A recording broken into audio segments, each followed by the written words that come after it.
This channel does not promote any violent, harmful, or illegal activities. All content provided by this channel is meant for an educational purpose only. এই উৎসবের মরশুমে great eastern trading কোম্পানির সঙ্গে হবে আনন্দের বাহার। Participate করুন great eastern trading এর 100 days great festival সেলে আর জিতুন 10 কোটির গিফটস এবং ক্যাশব্যাক। দুটো কার, 5টা টু হুইলার্স, 100টা এলইডি টিভিস, সঙ্গে up to 50,000 cashback, up to 36 মাস ইএমআই আর একটা EMI off. Visit great eastern trading company.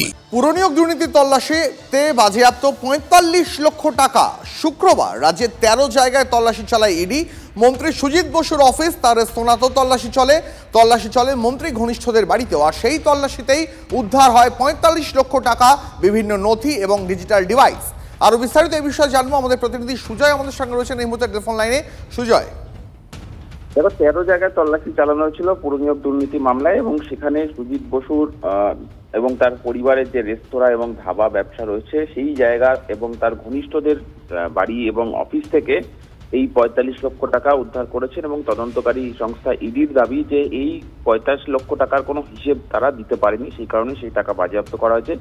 এর পাশাপাশি আরো কিছু ডিজিটাল এভিডেন্স এবং সম্পত্তি সংক্রান্ত বেশ কিছু নথি তারা বাজেয়াপ্ত করেছেন, এবং সুজিত বসুর পরিবারের এবং তার নামে যে সমস্ত সংস্থা রয়েছে সেই সংক্রান্ত নথি তারা বাজেয়াপ্ত করেছেন। এবং সেই সমস্ত তথ্য তারা এবং নথি তারা বাজেয়াপ্ত করে এই মুহূর্তে খতিয়ে দেখছেন যে তার সঙ্গে কোনো এই দুর্নীতির সম্পর্ক রয়েছে কিনা। মোট 13 জায়গায় তল্লাশি চলেছিল গত 10 তারিখ, অর্থাৎ গত পরশুদিন পুরনিয়োগ দুর্নীতি মামলায়।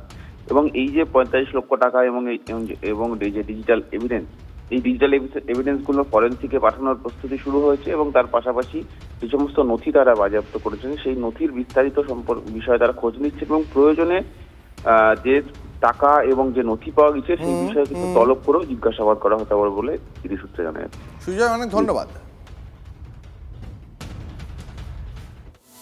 অর্থাৎ বোঝাই যাচ্ছে পুজো মিটতেই পুরনিয়োগ দুর্নীতিতে কোমর বাঁধছে ইডি। ইডির নজরে দক্ষিণ দমদম পুরসভার 300-রও বেশি নিয়োগ। 2020 সালে একই দিনে কোনো ইন্টারভিউ ছাড়াই 29 জনকে নিয়োগ করার অভিযোগ ওঠে। 2014 সাল থেকে দক্ষিণ দমদম পুরসভায় নিয়োগের সংখ্যাটা 329। এর মধ্যে 2020 সালের মার্চ মাসে গ্রুপ সি এবং গ্রুপ ডি পদে নিয়োগ 303 জন। এই প্রত্যেকটি নিয়োগ নিয়েই প্রশ্ন কেন্দ্রীয় এজেন্সির। অর্থের বিনিময়ে নিয়োগ করা হয়েছে এমনটাই দাবি ইডি সূত্রে। কোথায় গেল পুরনিয়োগ দুর্নীতির টাকা, চলছে তারই খোঁজ।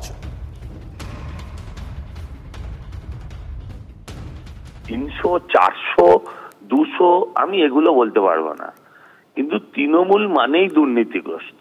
আজ থেকে 25 বছর আগে যাদের পোড়াবিড়ি কুড়িয়ে খাবার ছাড়া উপায় ছিল না, তারা এখন 5 অর্ধেক টেনে ফেলে দেয়।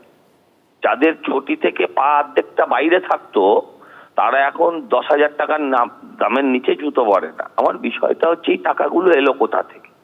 এবং প্রত্যেকটি তৃণমূল সৎকর্মী দেখতে গেলে আপনাকে মিউজিয়ামে যেতে হবে। যেমন সৎ পুলিশ আর সৎ তৃণমূল কর্মী দুটোই একটা কল্পনার বস্তু। এই সব ঢপের গল্প না দিয়ে স্পেসিফিক চার্জশিট জমা দিক না। আপনার মনে থাকবে 2024 লোকসভা নির্বাচনের ঠিক আগে এই একই নিয়োগ দুর্নীতি নিয়ে গল্প হয়েছিল, এবং 2024 12ই জানুয়ারি স্বামী বিবেকানন্দের জন্মদিনের দিন সুজিত বসুর বাড়িতে রেড হয়েছিল। ওইটা বোঝাই যাচ্ছে যে এগুলো আসলে ওই ফেসবুকের ফ্রেন্ড রিকোয়েস্ট। আপনার বাড়িতে ইডি সিবিআই যাবে মানে ফেসবুক থেকে ফ্রেন্ড রিকোয়েস্ট আসছে। ফ্রেন্ড রিকোয়েস্ট আসলে পরে ফ্রেন্ড রিকোয়েস্ট যদি আপনি অ্যাকসেপ্ট করেন তাহলে আপনি বিজেপির টিকিট পাবেন। ফ্রেন্ড রিকোয়েস্ট যদি রিজেক্ট করেন তাহলে আপনার বাড়িতে এজেন্সি রাজ চলবে। অভিষেক বন্দ্যোপাধ্যায় মাথালত করেন না, তার জন্য অভিষেক বন্দ্যোপাধ্যায়কে পরিবার সহ 8 বার সমন পাঠানো হয়। সুজিত বসুকে বারবার রেড করা হয়।